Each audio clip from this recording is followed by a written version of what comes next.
Welcome back to Laughing in the Dark, the podcast where I hang out in haunted places with comedians. I'm your host, Sarah Jones. For this episode, I got to talk with the very funny and very fascinating Jessa Reed. A little bit about Jessa. She was a teen mom turned meth addict turned comedian. Because of her incredible life experiences, Jessa's comedy is filled with raw and candid stories about her past and her new life as a homeschooling housewife trying to blend in with normal people. Her honesty is shocking, inspirational, and not for the faint of heart. Jessa made her debut on Comedy Central's This Is Not Happening and is the host to a very popular podcast about consciousness and awakening called Soberish. I was so lucky to have Jessa on to talk about one of my favorite locations, the haunted Cecil Hotel of Los Angeles, California. For pictures that go along with this episode, be sure to check out our Instagram at Lit Dark Podcast. All right, let's explore the Cecil Hotel. Are you ready? Here's the episode.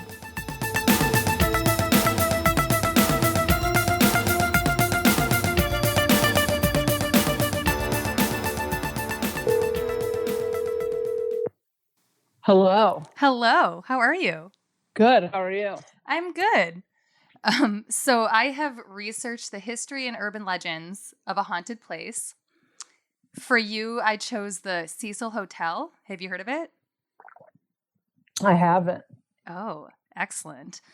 All right. Well, I'll just get going into it. And anytime you want to cut me off or have a comment, just feel free. And we'll just kind of discuss this. Okay. Okay, great. Okay. So the Cecil Hotel is in Los Angeles, California. Ended up going with one that's in California, not Delaware.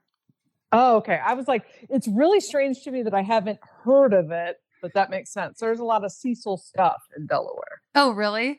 Uh-huh. Yeah, the stuff that I looked at in Delaware, I was like, I could do this, but I don't know. There's like a big haunted prison, and then there's one park where like a girl was murdered. And I was like, well. Oh. But anyway, no, the Cecil Hotel is like horrible. So anyway, it was built in 1924 by William Banks Hanner, and it cost $1 million to build. So at that time, it would be roughly $13 million today. Wow. So it has this, if you look at pictures online, it has this dazzling marble lobby, a stained glass skylight, alabaster statues. I don't know what alabaster is, but it must be nice. It's fancy. Yeah, it sounds fancy. And it was adorned with chandeliers and beautiful potted plants.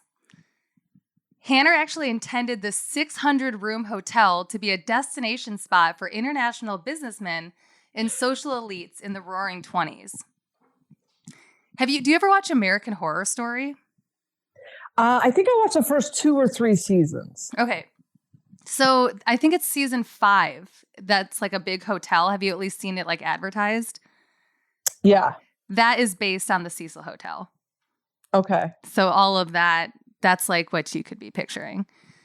So the doors opened up in 1927, shortly after the Great Depression hit America, and the hotel, along with its surrounding area, quickly fell into decline. Soon the area became known as Skid Row, buzzing with homeless people, drug abusers, prostitution, criminals, all kinds of good stuff. So the hotel grew a reputation as a meeting place for, junkies, prostitutes, runaways, criminals, before it's earned its even less savory reputation as a place known for violence and death.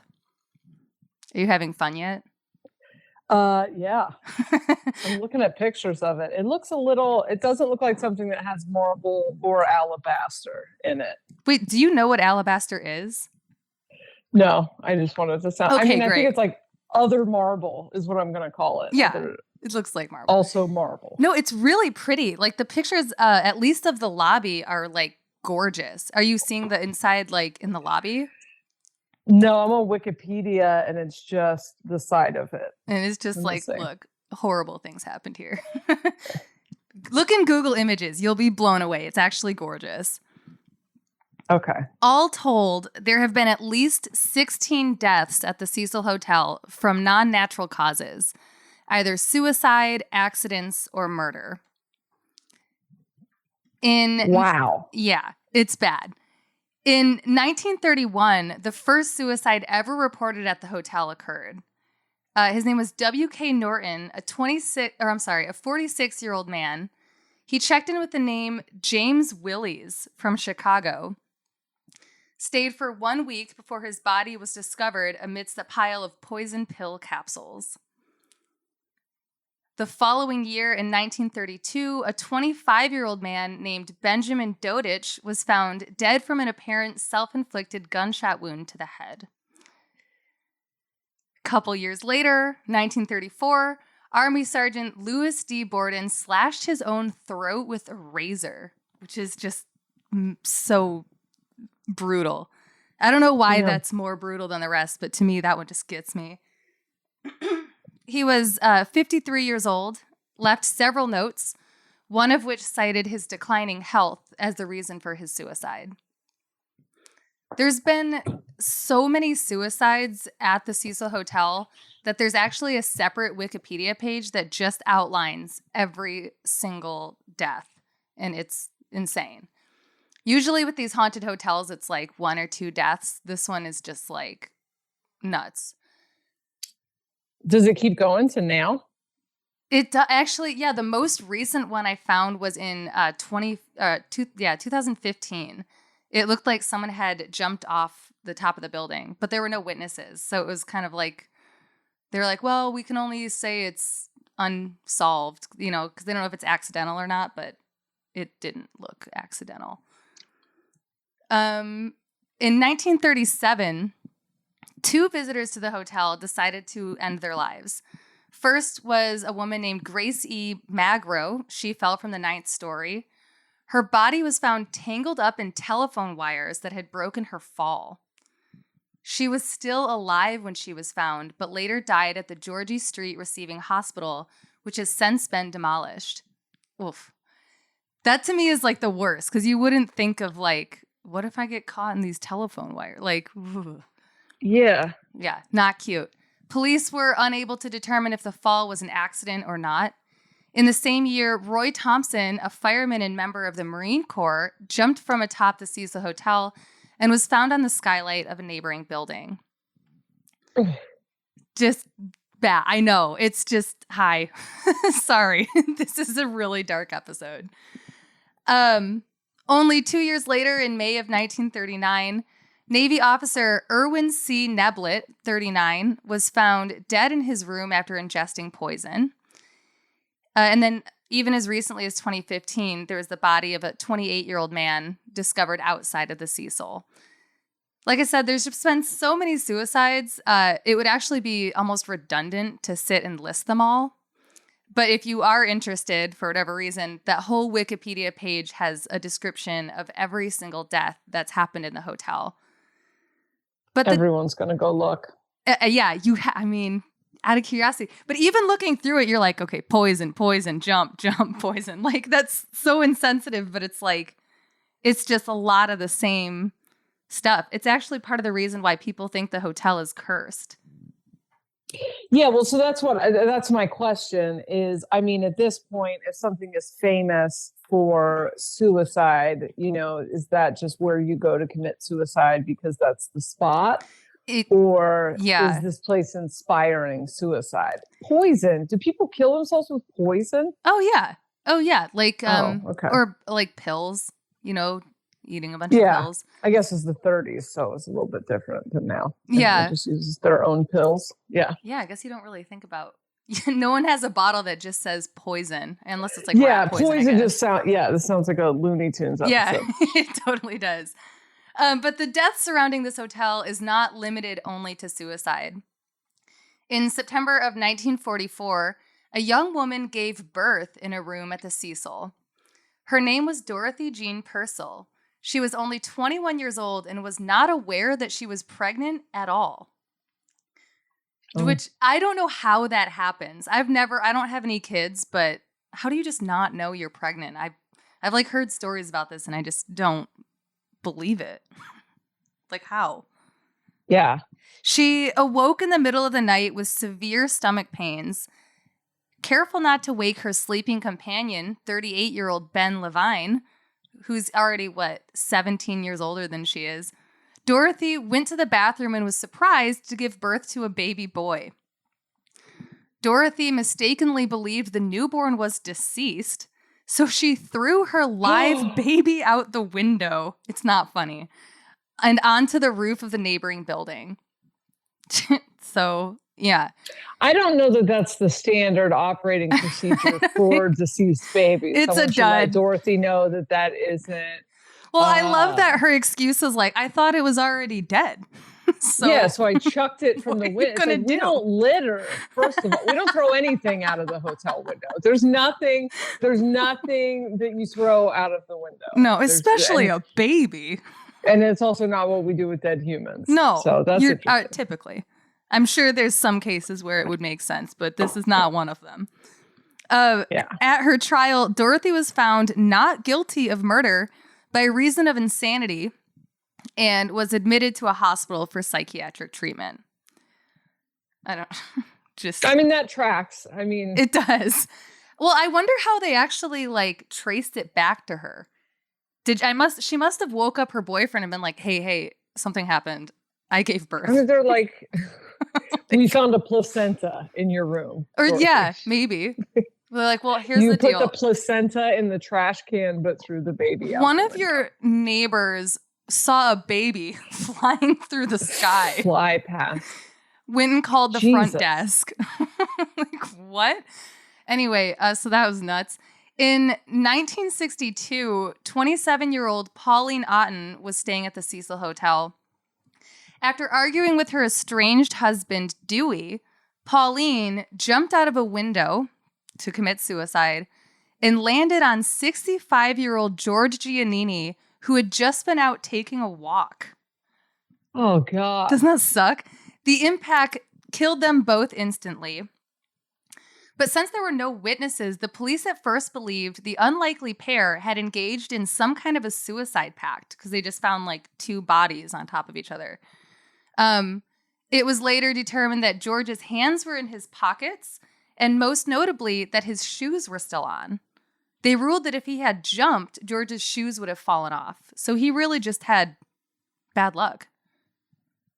Extremely bad luck. Extraordinarily. I will stop walking by the Cecil, obviously. If Yeah. you're walking past the Cecil any point past 1940, you might be suicidal. Yeah, well, you will be after you walk past that place. There's people flying out of windows, babies flying out of windows. You just don't know what's going to happen. A couple years later, on June 4th of 1964, Goldie Osgood was found to be violently murdered in her room. She had been raped before suffering a fatal stabbing and beating, and her room had been ransacked. This is the saddest. Goldie had been known as Pigeon Goldie in the neighborhood because she was often found feeding the pigeons in nearby Pershing Square. Near her body, they found the Los Angeles Dodgers cap she often wore and a small paper sack full of birdseed. One suspect had been found walking with blood-stained clothing nearby, a 29-year-old man named Jacques B. Ellinger. He was arrested and charged with the murder, but later cleared of the crime. The murder remains unsolved. So poor Pigeon Goldie. It was someone who murdered someone else in the Cecil. They're just like, okay, never mind. We thought all that blood was from someone else. Our bad. What if it was someone who just didn't want pigeons in the neighborhood? He's just, that could be. That would make sense. They were like, you know what? Resolved. You're fine. This is not the only unsolved murder that is associated with the Cecil Hotel. How are you on your true crime? Do you know a lot of true crime stuff? No, I don't know anything about it. I'm just thinking as we're talking about this, some people do this for a hobby. Kill? Really into the ladies are really into murder. Yeah. Oh, learn about yeah. I thought you meant the killings themselves, which they also do. Murdering bird people. Mm-hmm. Yeah. No, I love true crime. I'm a total true crime junkie. But in 1947, Elizabeth Short, also known as the Black Dahlia, are you familiar with this story? I've just heard Black Dahlia before. Like the band Black Dahlia Murder? Hmm. Oh, just kidding. I don't know. I wouldn't take you Okay. as a death metal fan, but No, just curious. I think I've just heard the Black Dahlia as it's a murderer. Yes, it is. So Elizabeth Short, also known as the Black Dahlia, was the victim of one of Los Angeles's most notorious unsolved and heinous murders. A young and aspiring actress, Elizabeth Short was found mutilated on the street not far from the hotel on the morning of January 15th, 1947.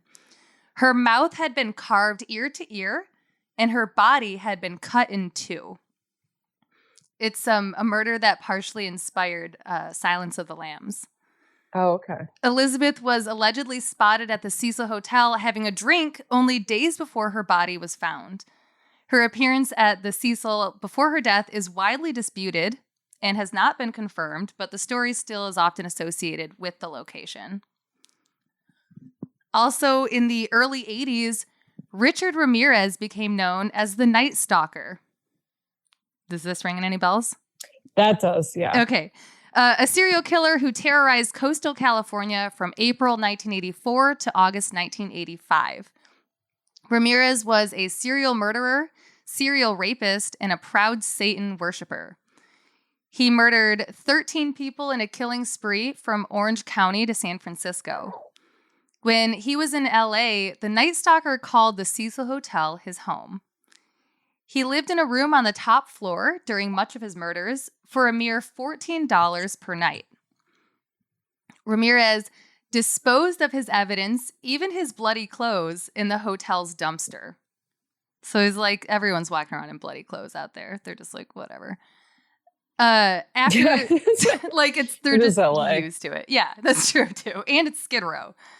After disposing of his bloody garments, Ramirez was seen sauntering into the hotel lobby wearing only underwear, or other times just completely naked. Journalist Josh Dean notes, quote, "None of which would have raised an eyebrow since the Cecil in the 1980s was total unmitigated chaos," unquote. Corpses of addicts who overdosed would regularly be found in the alleys near the hotel, sometimes even in the hallways. So it was just kind of like that type of place. Yeah. Even though it's just like if you look at the lobby, it seriously looks like a dream. But then it's just wild. Like, yeah, littered with death. But even he wasn't the only serial killer to call the Cecil Hotel home. Like, this place is just nuts. In 1974, Jack Unterweger, I think is how you pronounce his name, committed his first murder in his native Austria. He strangled a prostitute with her own bra. 10 years after his incarceration for the crime, Jack wrote and published a book titled Purgatory, or The Trip to Jail, Report of a Guilty Man. It became a bestseller and convinced people that he had reformed. It was even used as an example of the success of the prison system. Yeah, exactly. That's the wildest thing I've heard so far. Well, it gets less wild because Jack, of course, went on to become a crime journalist, moved to Los Angeles, and then he covered murders of sex workers, the same crime that originally led to his conviction. In the time he stayed at the Cecil, 3 sex workers were attacked and killed in the exact same way as Jack's original crime. He was the one killing them, obviously. Was he covering it? Yeah, and he was covering it. So it's believed that he got the idea of where to find victims on a police ride-along when studying to become a true crime journalist. The area around the Cecil Hotel at the time was a popular spot for prostitutes, so he was living right there. Jack checked into the Cecil in 1991 to cover the street crime. It's even believed that he chose the Cecil specifically because of the Night Stalker's residence there. Eventually, of course, he was tied to the crimes, and they later realized he had actually committed several murders that he had reported about on the air. Jack finally, isn't that nuts? Jack finally killed himself in prison shortly after his second conviction, tying the ligatures with the same distinctive knot he had used on all of his other victims. I hate it when killers commit suicide because I'm like, no, like get justice. Like it's the worst. I don't know why. It just like drives me nuts. But maybe that's not insensitive. Fuck them. Let's see. Perhaps the best known and most mysterious death at the Cecil Hotel was that of a young tourist named Elisa Lamb. Have you ever heard of this person? No. I wonder if you've seen this video online. I'll talk about it later if you haven't seen it. Don't worry about it. But there's a video of this girl acting just strangely in an elevator. Is that ringing any bells? I don't think so. Okay, well, after we're done, you're going to have to watch it because you're going to be like, what the fuck? So here's the story. In 2011, the owners of the Cecil decided to rebrand the hotel after all this crazy shit has happened. So instead, they changed the name to Stay on Main. Like okay, Main Street. That's what it came up when I first Googled it. Yep. Yeah. So that's them trying to be like, never mind, forget all the serial killers and shit. Like, stay on Main. Come stay here. Totally not a murder hotel. No, yeah, this is not. That's the Cecil. That's a different place. 2 years later, Elisa Lamb checked into the hotel. So a little bit about Elisa. She was born in 1991 in Canada to immigrants from Hong Kong. She had been a student at the University of British Columbia in Vancouver, Canada, though she was not registered as a student at the time of her death. She had been struggling with mental health issues. She was previously diagnosed with depression and bipolar disorder, for which she was on 4 prescribed medications. It's important to note she had no history of suicide attempts or suicidal ideations. I'm so excited that you don't know this story. It's just exciting me. Should I look at the video or I should wait till after this? Well, you can if you want, but I mean, I'm really gonna build it up for you. All right. I'm giving you a full idea of this chick. So Lamb was an avid blogger. Her posts generally focused on fashion images and quotes she liked or passages about her struggles with mental health and her day-to-day life interactions. She came to California in 2013 just as a solo trip. Her family, of course, was worried about her traveling alone, but she agreed to call her parents once a day to check in with them. She had visited San Diego, went to the San Diego Zoo, then came to Los Angeles, and on January 26th, 2013, she checked into the Cecil Hotel, called Stay on Main. Originally, Lamb had been assigned a shared room at the hotel, but her roommates complained about what they described as, quote, strange behavior, unquote, and she was soon moved into a solo unit. I don't know what that strange behavior was, but it was enough for them to be like, she's got to go. They're just like share. Okay, go ahead. With strange, yeah, I don't know.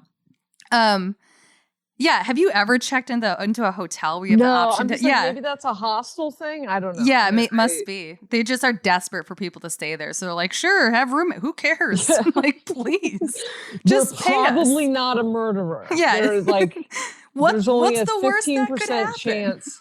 Yeah, we haven't had a serial killer here in decades. Yeah, they have like one of those signs that's like days since last serial killer. So on January 31st, 2013, Elisa Lamb goes missing. Her parents hadn't heard from her. She was supposed to have checked out of the hotel and go on to Santa Cruz, but she never checked out, and she never would. Her family called the police and reported her as a missing person, then came to Los Angeles to search for her. She had been seen alone that day by the owner of a nearby bookstore called The Last Bookstore, which gives me the chills because it's the last place she was ever seen. I know. They claimed that she had seen Lamb buying presents for her family and appeared to just generally be in good spirits. The Los Angeles Police Department searched through the hotel with search dogs anywhere they could without obtaining a search warrant. They can't just go straight into someone's hotel room. Even on the roof, the dogs are looking for this body, but they were not able to find her. Shortly after, the video that has become a sensation on the internet surfaced. So that's the video I was telling you about. It's a surveillance video from inside of an elevator in the hotel. And it was released showing Elisa Lam acting peculiarly.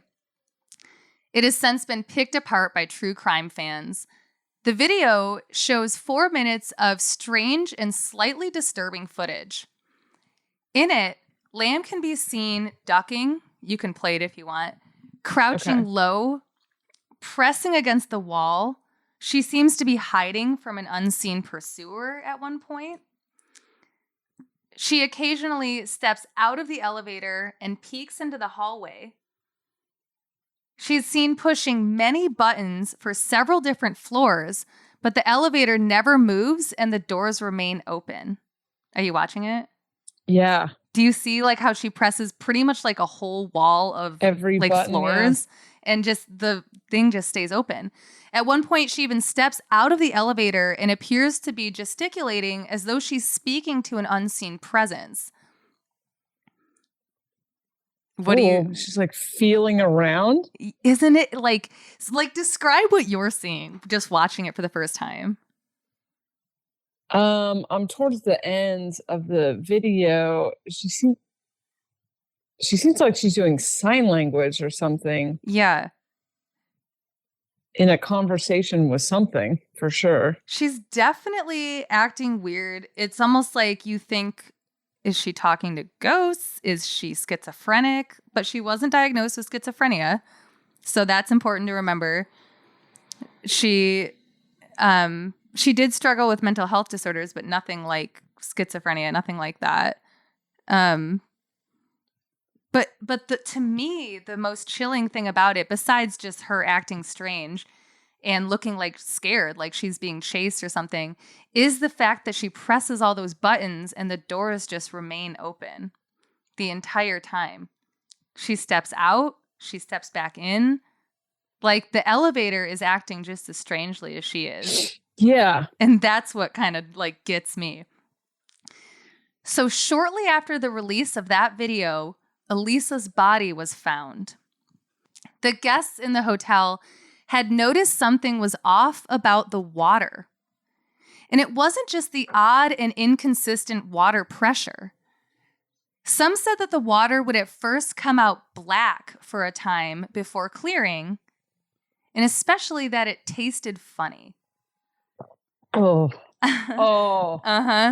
On February 19th, 2013, 4 days after the security footage was released and 19 days after Elisa Lam had disappeared, her body was found in one of the 1,000-gallon water tanks on the roof of the Cecil Hotel. The tank provided water to the guest rooms, the kitchen, and a coffee shop. Oh my God. Yep. Her body had begun decomposing in the water, and responders had to cut the tank open to remove her body from it. But at least it wasn't called the Cecil Hotel. Yeah. Now this is Stay on Main. Yeah. How did she get into it? That's one of the mysteries of the death of Elisa Lam. So the coroner found no evidence of foul play or sexual assault. Toxicology reports showed that Lam had been taking her medication at the time of her death. The death was ruled an accidental drowning, despite some curious details surrounding the incident. For example, to get to the roof, Elisa would have needed a staff key, which was not found on or around her body. If she had attempted a forced entry, it would have triggered an alarm. The best explanation for how she could have possibly gotten on the roof would have been she would have had to climb the fire escape, and if she did that, nobody saw her. But even then, investigators were scratching their heads trying to figure out how she got into the water tank at all. Hotel workers had to use a ladder to check the water in the 4x8 foot cylinder tanks. Plus, they were covered by these very heavy lids. The lid was covering her body when she was found, and it would have been near impossible for her to cover herself from the inside with the weight of the lids.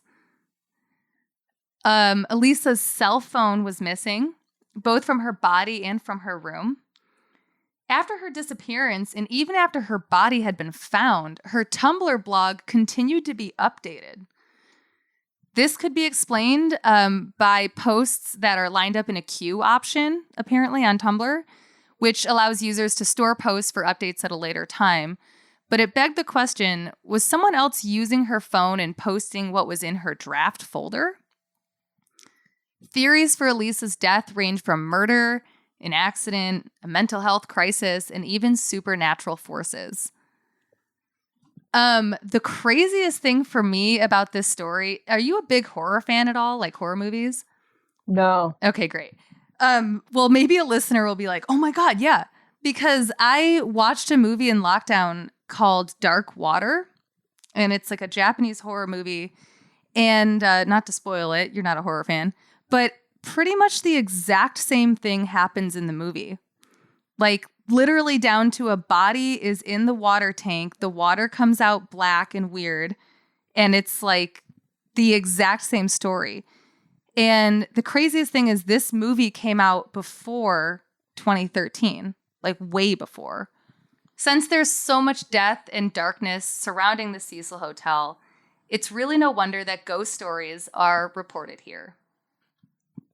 The most shocking reports of apparitions by those who have stayed at the Cecil have been ghosts that appear to be committing suicide before their eyes, giving themselves self-inflicted wounds to bleed out, shooting themselves in the head, poisoning themselves, or jumping out of their windows to the street below. There are, of course, some of your classic haunting details: cold spots, shadow figures, the unsettling feeling as though you're being watched. People have reported dark figures standing in their rooms, sometimes apparitions tugging at the guests' bed sheets while they're lying in bed. There have been several claims of a female apparition that looks very much like the Black Dahlia herself, Elizabeth Short. Some have even claimed to capture photographs of ghostly figures. One such photo can be seen online where a shadowy figure appears to be standing outside of a window, perhaps about to jump. It's no wonder so many believe the hotel to be cursed. After briefly rebranding itself to the Stay on Main, then, of course, following the tragedy with Elisa Lam, the hotel remains closed. It's currently undergoing, you're going to love this, a $100 million renovation where it will be turned into $1,500 a month micro apartments. Oh, of course it is. I know. I already mentioned the hotel was the inspiration for the 5th season of American Horror Story. So pretty much like that's not even cheap. Like $1,500 a month. Yeah. When For the like, Night Stalker stayed there for $14 like, a night. Dead people in the 4th dimension all over your micro apartment. Just like your water's coming out black with decomposing bodies in it, and just babies are flying everywhere. $1,500 a month. And then everyone in LA is like, oh, that's actually pretty good though. Anyway, wow. So yeah, that's the story of the Cecil Hotel. They are extremely protective of this place too. I actually chose to do it because I wanted to do this episode in season 1 and I wanted to like physically visit it, especially because it's not even a hotel. It's like they're doing construction there. Like this isn't even open to the public. We just like stand in a corner and do an episode. But they were like, yeah, I think they said they started at like $10,000 or something. And I was like, no, come on. Like, I'm probably going to be cursed leaving this place. I'm not paying $10,000 to be there. $10,000 to what? Tour it? Yeah, to like record an episode of a podcast in that location. Yeah, they're really intense about it because they're so protective of the history, which like really to me is just fucking stupid because if you have all of this history, you might as well just celebrate it at this point. And be like, yep. Yeah, what are they trying to like pretend that it's something else? So that's really, I mean, it's pretty interesting. You know, I talk to dead people. I don't love it. I don't enjoy their company, but they are pretty loud. And so it's pretty interesting when people are like, filled with despair and take their own life, they usually just get stuck in like, I don't know, like the ether, the fourth dimension. They just don't have a body, but they're in the exact same position they were. Like that's a risk with suicide, is that you end up on a different timeline, living the exact same life, start your life over, or just get stuck. And now you're just like in the place. I mean, it can happen if you just die. Is there a way to get out of that then? There are people that can like do work with people in the fourth dimension and like help them move on. It's really like over identifying, and whatever. This is to the best of my knowledge of what life is it's something of a game. And if you're like over identified with it, which a lot of people, there's some people who kill themselves, I think, who understand like, and like do the proper work to like detach from this life and like potentially, but when it's coming from a place of despair or not wanting to experience the thing you're experiencing, from the premise that you came here to experience it, you just kind of put yourself into a loop until you like just play through. And a lot of people like who do it like in a sudden fit of despair over like one instance,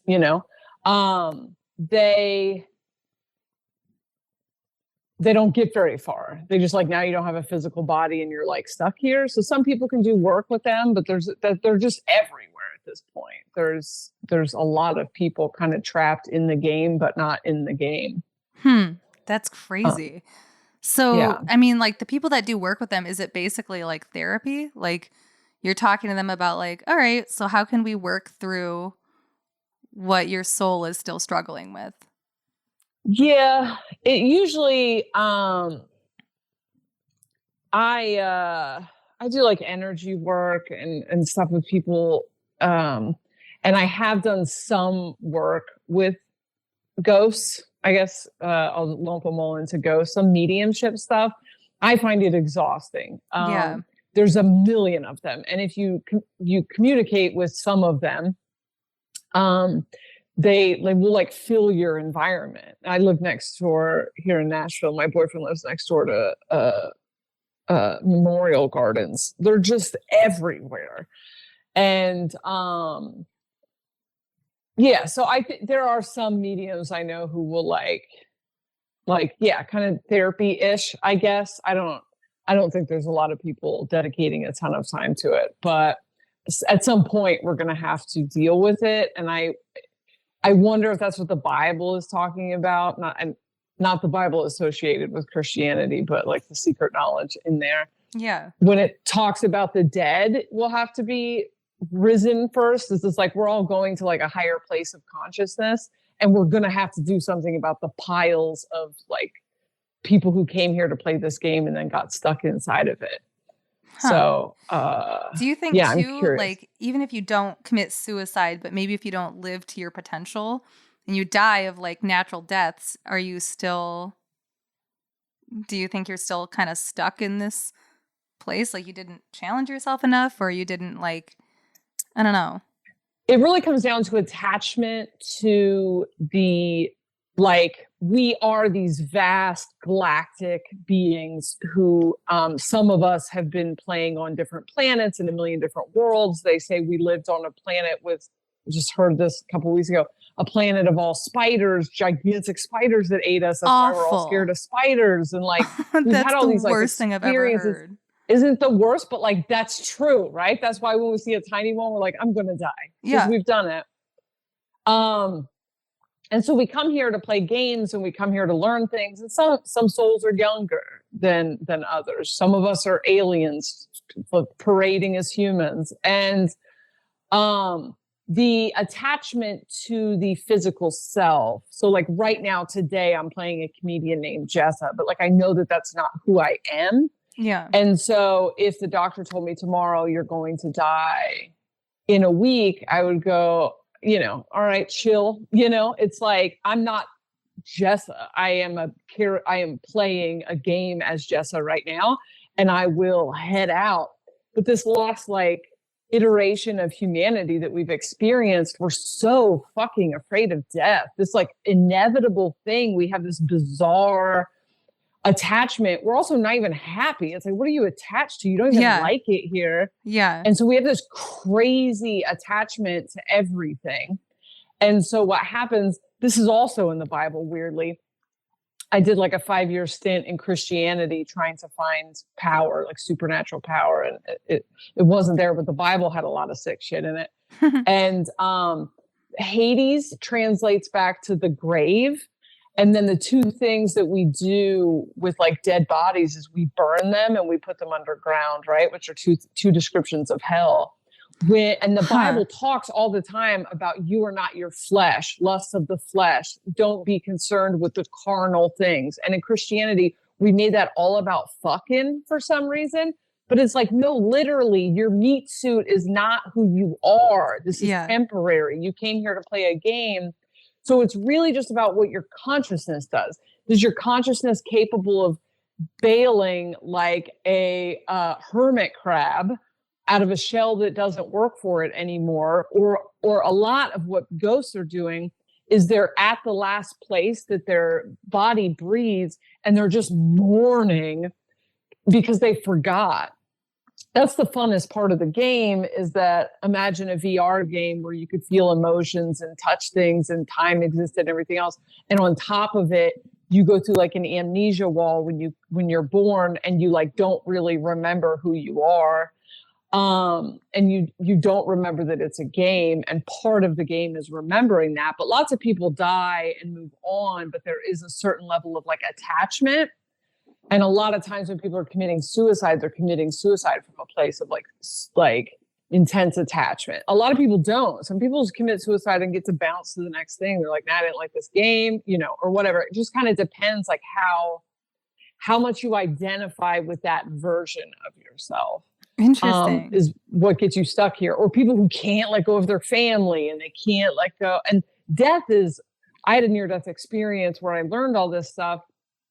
And death was like optional. They were like, you want to go back? And I was like, oh shit, that's not even like, but you get out and you get out for a minute and you're not attached anymore. You realize it's fake. And so you're like, oh sick, I'll go do something else, or yeah, I'll go back or whatever. Or I learned like some people came here to learn a lesson that involves them dying at 25, Yeah, I feel like I've read a few books about near-death experiences, so I might have heard this there, but I've heard that before, what you were just saying about you kind of get this choice. And I've even toyed, because I don't know what I believe, but I've toyed with the idea that at the point of death, you do get to choose, okay, am I going to actually just stay dead, or am I going to just work with the damage that's been done to my body that was supposed to kill me? And some people, that's why I think it's possible that people just survive things that you're like, how did they survive this? But they might have just been given the option. Yeah. Who knows? Yeah. That was my understanding, is that we think like, well, my dad would have never left me. And it's like, you are assuming a lot of these games we play, like we agree to shit before we get here. And just like, if it was a game, you just wouldn't. We care about everything because we're in it, and it is real when you're here. Yeah. But death in particular, I think we're going to figure death out in the next couple of years, and it's going to change the way the entire society is run, because a lot of this shit, you could be very manipulated by your fear of death. You could be led around by people who don't actually give a shit about you because you're afraid of your own death. How do you mean? Like by who? You mean like just like the powers that be, it's like everything comes back to this fear of loss, fear of death. It's just insane, because it's like the thing that happens. It's like you're guaranteed to either grow old or die. Well, you're guaranteed to die. Like everyone will 1,000% die. It's going to happen. Like it's the only thing it's the only experience that all of us will universally have, that in birth. Right. Everything else and is we just like variant. We cringe from it, and in a way and we try to prevent it in a way. Sometimes it's like morbid, these stories are morbid. Yeah. Keeping people hooked up that are a vegetable to machines for 10 years is also morbid. So, like, what do you make of these types of places like the Cecil Hotel that have so much death and darkness in one spot? I think there's a lot of things that I don't know a ton about, but like there is like an energetic grid on the planet, and the grid can get like torn or damaged by certain things, and so then it becomes a place where like trauma is more likely to happen. Also, the trauma is already there, and then you have people doing drugs there, which just like increases your sensitivity to that sort of thing. Mm-hmm. If a ghost is like playing that, I mean, to some extent, it seems like at some point this thing got kind of famous for this, and some of it's probably not that supernatural. It's more like there's something weird about serial killers. In my limited knowledge of them, there is an element of it's like not copycat, but you know what I mean. This is like, oh, yeah, this is playing where the out serial killers certain. go. Yeah, that's exactly what one of the guys was allegedly doing. That he was like, "Oh yeah, the Night Stalker was here, so I'm going to kill people living here too." Yeah. The woman at the end in the water tank is the one that seems like most likely something supernatural was happening. Yeah. But a lot of I think LA too just has this like city of broken dreams, especially way back, 30s and 40s. I'd imagine there's broken dreams everywhere. But but then you have that energy in there after that. And if someone is the thing about like empathy and intuition and stuff, you don't know what it is, and we're not taught that. Like, we're not taught that you are connecting to people's energy all the time. We're not taught that when you're standing shoulder to shoulder to someone at a concert, you're actually absorbing their energy. And when the next day when you're like, I'm depressed, why am I depressed? Like, we're not taught like, hey, you just picked up someone else's shit. We're not taught any of these things. We don't know about energy or intuition or like what is yours, what is somebody else's. And this stuff, like when people are disembodied, there's like still an energy field. And if somebody killed themselves in the room, there's just like a whole energy field outside of a body. And if you don't know anything about that, you can easily like absorb that yourself. So I think then it just turns into this like pile of tortured souls. And there's something that like attracts people to that. This place is famous for suicide. It's not exactly where I want to go sleep. You know? Mm-hmm. There's for me, like even the reason I started the show at all was because I've always been interested in the paranormal and ghosts and what exactly is it. And I've actually, just in doing it, I've learned so much about the paranormal that you don't know what you don't know until you learn what you didn't know, Right. But yeah, I am obviously fascinated in visiting haunted places, and a lot of them had terrible things happen there. That's why they're supposed to be haunted. And I don't know what it is. I think it is just a fascination with the unknown and wanting to get closer and get more hints and clues about like what's out there, like what is here.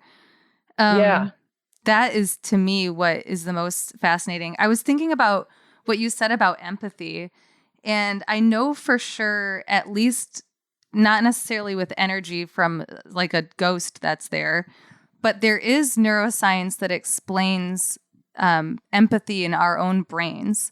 Like, have you heard of the mirror neuron system? I think so.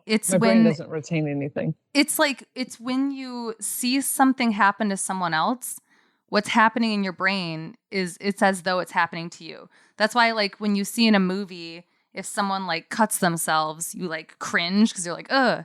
In your brain, it's almost the same activity as though you were the one cutting yourself when you're watching someone else. And it's like why people get like really, really into like football games, because they relate to their team and something good happens, and then they get this positive rush of emotions because it's like, oh, that happened to me. But it's interesting. And that's like, we only know so little about the brain. And that's actually something that you can study fairly easily by being like, all right, hook someone up to monitors and show them images and see what happens in their brain. That's how they've like studied it. Wow. But how are you going to study what's happening in someone's brain when suddenly they're hit by like a spiritual force that you can't see with your eyes, you know? To scientifically study that, that's a lot more difficult. But it's I think it's a definite thing that happens, because there's certain places, even if it's not ghosts or the paranormal, you can walk into a room where people were just arguing and you didn't know that and just feel this tension. Exactly. Yeah. Exactly. Yeah. So I think we're having this just ridiculous argument at this point about whether or not something is real. And like, rather than looking at everything with like this open-minded like curiosity, in which point the whole thing would come into focus, there is this just, is the paranormal real? It's like critical whatever. And I don't know. I like hang out in paranormal, like supernatural circles, and we are all having a completely different experience. Like there is no Argos. It's like we deal with them every day. We see them every day. We're seeing supernatural things. We're seeing everybody's psychic. Everybody's got all these gifts. And it's like, it just feels like a huge waste of time that there are people still having the conversation about, is this a scam? But making it way more difficult. The idea that like psychics are like Googling information. It's like, no, you just literally have an energy field that I could tap into and tell you what's up. Everybody has kind of a trajectory of the game that they're on that's actually relatively easy to see for lots of people with that gift. And like everyone has all of these abilities. We just are taught to ignore them. You know, you're taught to like close out everything that you can't see, but what you can see is what you created yesterday. Like you're creating the entire thing, and now we're just creating a feedback loop because we don't believe in anything that we can't physically see. There's nothing faker than the physical reality. There's nothing that exists less than the physical reality. I think we'll connect those dots through science, and then everybody can stop equating energy with religion. You know, everyone's got a bad taste in their mouth because of religion, I think. So, yeah. You said something about, I think in the next couple years, people are going to like realize what the deal is with death. Yeah. What did you mean about that? I think we're waking up. I think we are in a game. Like we're in to oversimplify it. We are a million pieces of the same big ball of consciousness fucking around here. Yeah. And sometimes we know we're here and we know we're doing it. And sometimes we go like to sleep to do it. And we're like waking up collectively right now. And a big part of that awakening, I think 2021, 2022, there's going to be something that goes like, oh shit, we made that up. And then I think we're not going to die. I think we're going to live a lot longer, but part of that awakening process that's happening right now is, you know, the collapse of a bunch of old structures. But I don't know exactly what it is yet, but I think there's just, we're going to figure out like what we are, and that we, you know, are like living a more voluntary experience as far as life and death than we were previously aware. Sorry, I feel like there's a vague ass answer. No, I'm actually really fascinated. And I think it's probably the most optimistic thing I've heard in 2020, to be honest with you. Yeah. It's like the world is on fire, but we're waking up. It's the apocalypse. And the apocalypse means the unveiling. And so what's happening right now is we're all plugged into like a matrix, and the matrix isn't like inherently wrong. I'm just talking about all the stuff like it's fact. Obviously, this is just what I believe, but sure. You know, we're all plugged into this matrix, which is essentially just like a simulation that we create with our thoughts. And it's like, you know, we've played that game. It's over. We played the patriarchy. We played the white supremacy game. Like we played the unconscious whatever. And like we fucked the earth up and we like hate each other and we're all lonely and we're codependent and whatever. Like we did it. And now we're like waking up and realizing like, oh shit, we're gods. Oh fuck, we create all of this. Oh shit, we can just point our perception and change it. And why are we like plugged in like batteries to a matrix creating shit that we hate? Matrix isn't like bad like it is in the movie. It's just like is a game. It's the way that the game works. Yeah.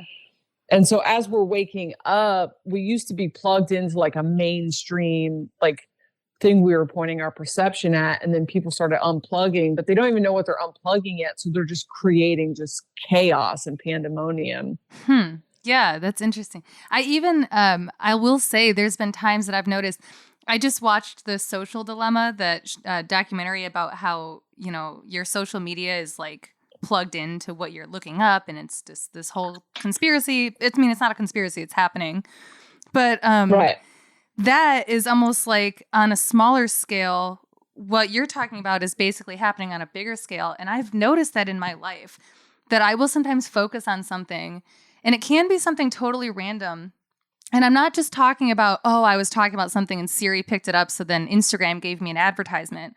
I'm talking like even back before, like when I was like in high school even, I would start noticing like, oh, I'm paying attention to this one thing. And then suddenly everyone around me seems to be slowly paying attention to that same thing too. And there's a term for it in psychology.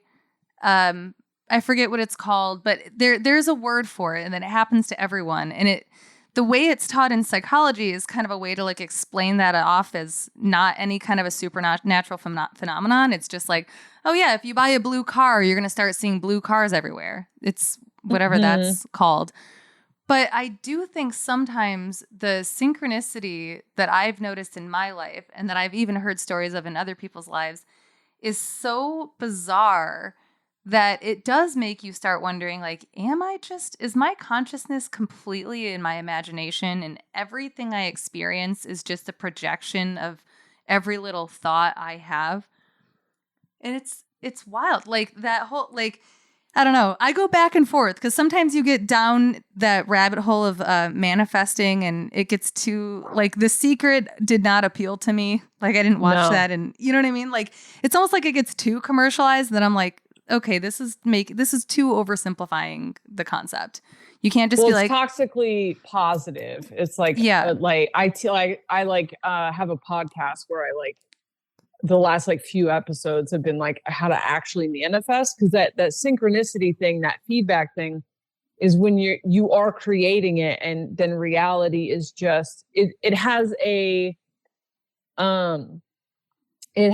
algorithm just like on. So like just on your phone, like reality has an algorithm. It isn't every thought that crosses your mind. That's the dumb shit they had in The Secret. They made it sound like just being positive. It's actually like way more complicated, because you can't, you have to, like, they make it sound like if you just think good thoughts all the time, only good things will happen. It's like, it's way watered down. It was cool that they made it mainstream, and annoying that they taught everyone how to do it wrong. Yeah. But it is, the reality is just a kind of a feedback of where your attention is. The matrix or the universe or whatever, it's just, there's no way to not make it sound like supernatural. It really isn't, but it's like a server that comes to your table, and whatever you're paying attention to when that energy comes to your table is what you will, it just brings it back, and it doesn't give a fuck. It doesn't give a fuck if you've earned it. It doesn't care if how hard you're working. It's like, it's emotionless. It's what you're paying attention to. And we have been programmed that we mostly pay attention to things we don't like. And so whatever you're talking about, and if you pay attention to, most of us will spend way more time talking about the boss we don't like, the boyfriend that's not treating us good, how far in debt we are, our student loans, our chronic illness. Those are the things that we spend the vast majority of our time ruminating on. And so we just create more of, and that's not like a victim blaming thing. That's like this is an actual key to it. Yeah. And experience your experience, feel your feelings. There is a way to keep that like feel like experiencing it kind of compartmentalized, and then learn how to like wallow in things that we're grateful for. Why is it our culture is set up that if you talk about things you're grateful for, you're bragging, you know? Yeah. We are, and that's not about being positive, because there's a whole other side to it that's like would take too long to get into, but like there is like facing things you're afraid of, accepting the worst possible outcome, acknowledging it as part of it is part of like how we build the structure of the things that we're creating. But like we haven't even gotten to the point where we truly believe we're creating this shit yet. So it's it's a lot of like programming to do. Your parents programmed you to create lack and poverty while they were trying to teach you how to be fucking financially responsible. They made you think things like the lights being left on was going to bankrupt them and stuff. So it's a very complex game, but it's this is all the shit I think everyone's like. The synchronicities are crazy now. I mean, they're constant for most people. I think there's a mass awakening happening, I think. Honestly, yeah, like I said, that's the most optimistic take on 2020 I've heard all year. Truly. I'm like looking forward to what's going to come out of that, because I think it's true. I think I was already thinking the fact that everyone was in lockdown, quarantined, and most of us, I think, were afraid. I was afraid when COVID-19 first happened. I was like, oh my God, like what the fuck is happening? I think that I personally learned a lot through that time about myself and about like how to truly be alone, and just kind of like stripping away the stuff that doesn't matter as much. And I think that's probably something that's going to happen for everyone. Not everyone, a lot of people. Some people are going to protest about wearing masks on the beach and loudly support Trump, and then that's okay. That's just fine. But for most people, I think this whole year has just been a huge learning curve for everyone. Yeah, it's been pretty intense. It's also been pretty I have to go after this. I have to, another podcast. Pretty interesting, the separating everybody and making everyone be 6 feet away from each other. Because that's, like I said before, standing in each other's auras like actually has an effect on us. And when we're not aware of that, we're all walking around with other people's shit. So it's pretty interesting that everybody got isolated to like do this work, and like also like physically separated to do this work. Yeah, absolutely. Well, that is awesome. Thank you for those perspectives. I am definitely going to be thinking about it. I'm definitely going to listen to you said the last 2 episodes of your show specifically are about manifesting and kind of all this stuff we've been talking about. Yeah, my most recent podcast, Soberish, it sounds like it's about recovery. It's about recovery in the first 4 episodes of the first season, but then it is all of this stuff. It's supernatural consciousness, apocalypse, manifestation, so on and so forth. So that is, the last few episodes, I think I've been focusing more on manifestation. Well, I'm definitely going to listen probably tonight, because now that like that's where my headspace is, and I'm like, all right, what else do you have to say? Well, I love this. Thank you so much for doing the show with me. I really appreciate it. Thank you. This was fun. I'm going to try to fall asleep tonight and not think about that fucking hotel.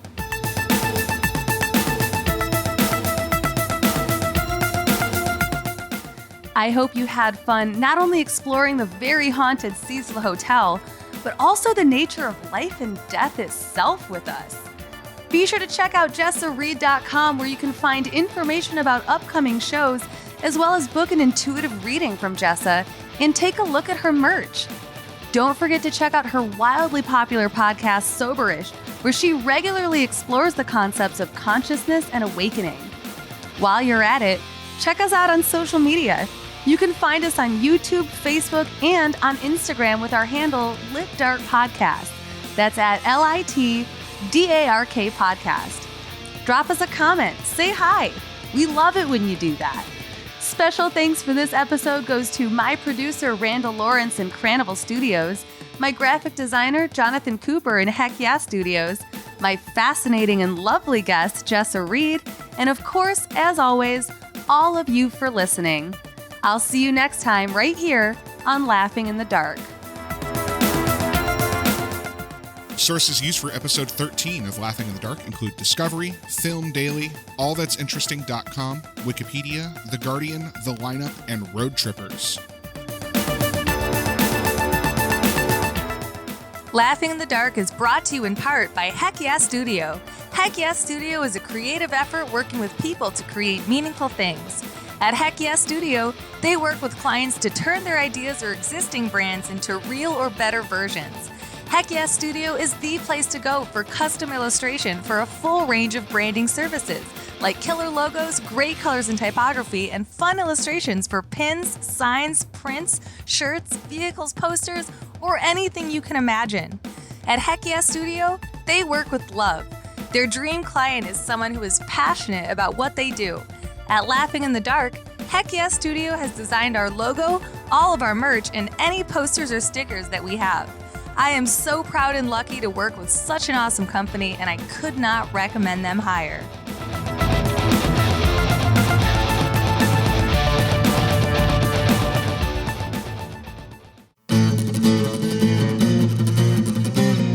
Carnival Studios.